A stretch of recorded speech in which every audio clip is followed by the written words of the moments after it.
大家好，我是 Hello Study 的 Ping。那今天很开心呢，可以邀请到 Caleb，来跟我们聊一下一些台湾跟加拿大之间的文化差异。那 Caleb 很刚好呢，这边就是这3个月就是来台湾去学中文，然后他的课程也结束了，明天就会回到多伦多。那我们会聊聊什么样的差异呢？关于文化的差异，还有关于住的房子的差异，还有 dating 的差异。那我们来欢迎 Caleb。大家好，我叫 Caleb， 我住在多伦多，来台湾学中文跟看到家人。In Taipei, the apartments are pretty different because they're quite a bit smaller than the ones in Toronto. I thought Toronto was already small. Taipei's even smaller. Okay. And it's a lot of studios or student residence. So I find that quite interesting. And the bathrooms are very, very different because the toilet and the shower is one room. Oh. So for me, that's very different because in the bathroom in Toronto, the shower has a curtain or a door. So it doesn't get wet everywhere. There's no curtain in the bathroom in Taiwan. In Taiwan, yeah. And there's not many buildings have elevators as well, so you need to walk up all the stairs. So sometimes I also think it's very strange that most apartments here don't have a kitchen. So it's very difficult to cook for yourself here. But also, it's so cheap to just go out and buy food outside. So it's way more convenient. In Toronto, we really only eat out if it's someone's birthday or you're just super lazy that day, but most of the time we just cook. Yeah.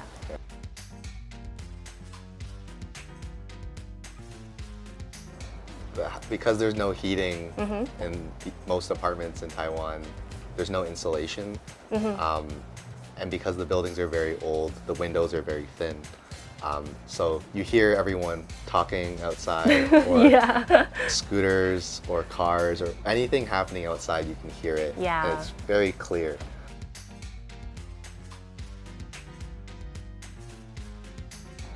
Oh my God, it's very, very different. Taiwan is super convenient in terms of transportation. You have the MRT, you have U-Bike, you have trains, you have HSR, and you also have, your own car that you can rent. There's Uber, taxis, so it's very easy to get around Taipei. And they have buses as well. So I think it's just very convenient, and there's multiple options. There's not just one way to get from point A to point B. There's many different ways to get there. So I really enjoy it in Taipei, but in Toronto, there's really just walking and driving. So it's a big difference.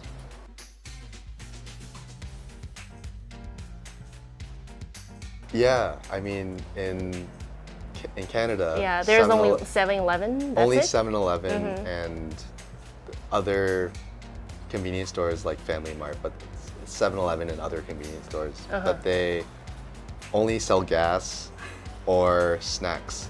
Yeah. And people don't really go there to eat. They don't really go there to do anything. But in Taipei, the 7-Eleven Family Mart is it's like a little restaurant. You can sit at the tables there, you can buy food, eat it there. The food's actually pretty good. You can pay for your school tuition, your phone bills, your public transportation ticket. You can refill your yoyoka. You can buy coffee there. And it's good. Bubble tea as well. You can do almost everything. Yeah, and it blows my mind because in Canada, no one wants to go to 7-Eleven. But here it's like I get my lunch at 7-Eleven sometimes, so it's very convenient.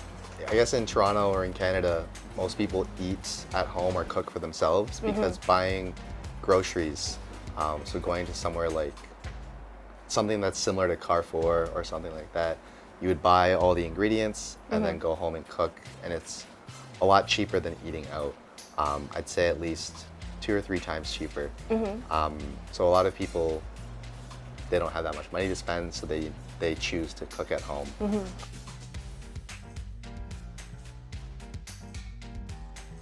in Toronto or in Canada in general, there's a big tipping culture whenever you go out. So when you even go grab a cup of coffee to buy and leave, on the screen will show, do you want to tip 10, 12, 18%? No way, like now even in Starbucks? Yeah.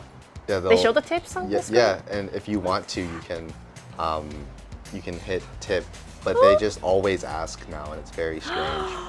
Oh my god. And it's the tip is growing, so I'd say the average is between 15 and 18% tip when you eat outside. So that's I would say now is 18. Yeah. Like and people, they want to see you pay like 18 or 20%.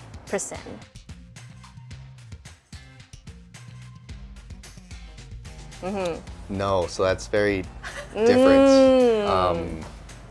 Because eating is like a weird thing. Some people eat weird, or some people they don't want to eat like hand food with the person they met for the first time. So people always go for drinks. They always go for drinks, and usually a bar or cocktail bar, and they'll talk that way, have drinks, and then if the date goes well, then they'll go on a second or third date and go get dinner at that time. But usually the first date is you get drinks. Oh, you pay for her? In Toronto, normally you do. Toronto. I'm not too sure about Vancouver, but in Toronto, it's like default. You pay for them. But if you don't if you don't like them, then I mean, you can split it. Oh.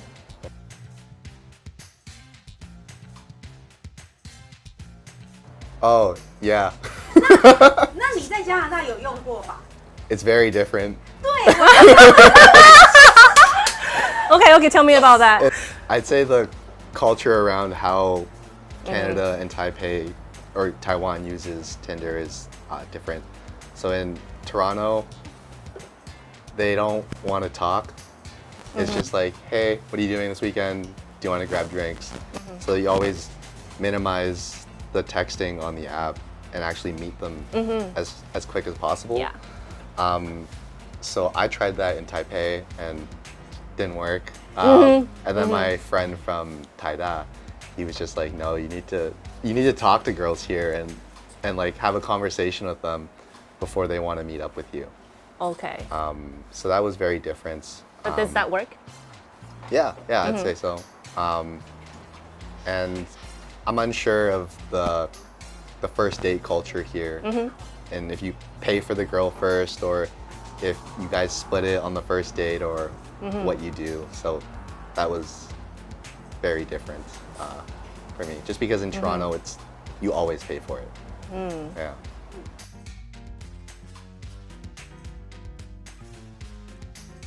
It depends on your schedule, their schedule. A month? I'd say within the week.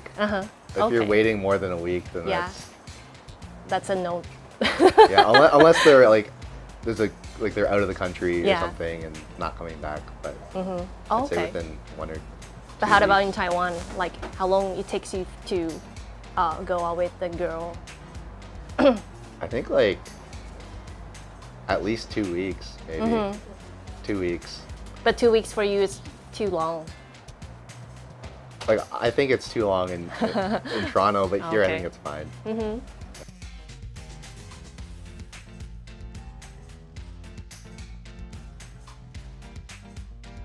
Like asking like family members, that's okay. But after being in Taiwan for a few months, Taiwanese love asking how much this costs, how much that costs, how much did you pay for that, and it's like pretty strange in Canada because maybe someone's wearing or has something very expensive, but they don't want anyone to know. So then, they're always like, 不少钱, so they're just like, oh, it's not that much money. But like, I feel like people in Taiwan will be like, just tell me, just tell me. And then, so I wouldn't ask those kind of questions about like how much something was or how much they paid for something. And maybe family business. You don't want to ask what they do on the first date. And politics was kind of 50-50. 那今天很开心，很谢谢 Caleb， 然后来接受我们的访问。那如果说之后你们有其他什么问题的话，都可以在底下留言告诉我们，然后我们都会尽量回答。那喜欢我们的影片的话，就记得订阅、按赞、加分享，还要开启小铃铛哦。那我们下次见，拜拜。